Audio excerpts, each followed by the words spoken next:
নমস্কার বন্ধুরা, সুপর্ণার হেসেলের আরও একটি নতুন রেসিপিতে আপনাদের সবাইকে জানাই অনেক অনেক স্বাগত। আজকে আমি আপনাদের সঙ্গে চিকেনের দারুণ একটা রেসিপি শেয়ার করব। যারা চিকেন খেতে পছন্দ করেন না তারাও কিন্তু এই রেসিপিটা আঙুল চেটে খাবেন। তাহলে চলুন রেসিপি দেখে নেওয়া যাক। এখানে একটা পাত্রে আমি নিয়ে নিয়েছি 700 গ্রাম বোনলেস চিকেন, আর চিকেনগুলোকে মিডিয়াম সাইজ করে কেটে নিয়েছি। অনেক বেশি ছোটও নয়, আবার চিকেনের টুকরোগুলো কিন্তু অনেক বেশি বড়ও নয়। তবে আপনারা চাইলে এখানে বোনলেস চিকেনের পরিবর্তে উইথ বোন চিকেনও নিতে পারেন। এর মধ্যে এবার আমি দিয়ে দিচ্ছি 5 চামচ মতন টক দই, 1 চামচের থেকে সামান্য একটু কম লবণ অথবা স্বাদ মতো লবণ দিয়ে দিতে পারেন। দিয়ে দিচ্ছি হাফ চা চামচ মতন গোলমরিচ গুঁড়ো আর 3/4 চা চামচ হলুদ গুঁড়ো।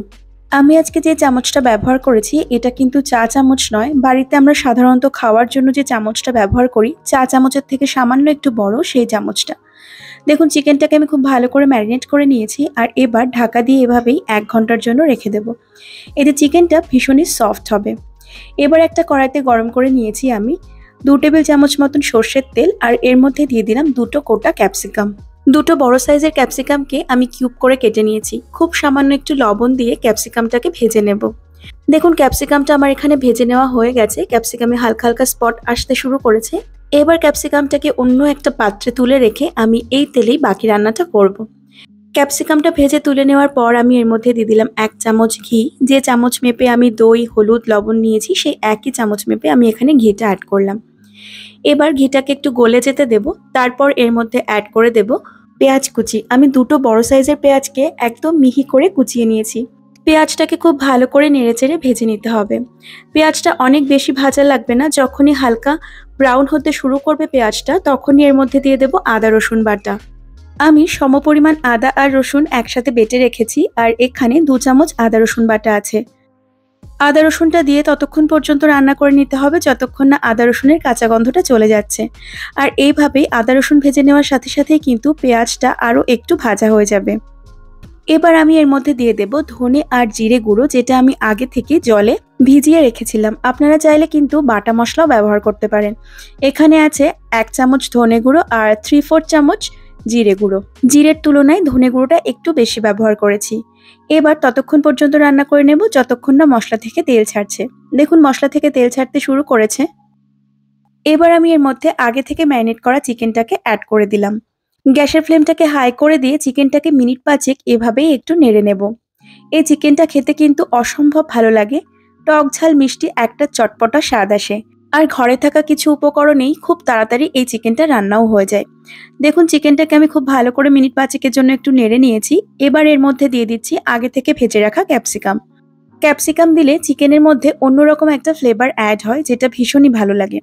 ক্যাপসিকাম ভাজাটা অ্যাড করবার পর আবারও মিনিট 5 জন্য এভাবেই চিকেনটাকে রান্না করে নেব, গ্যাসের ফ্লেমটাকে হাইতে রেখেই।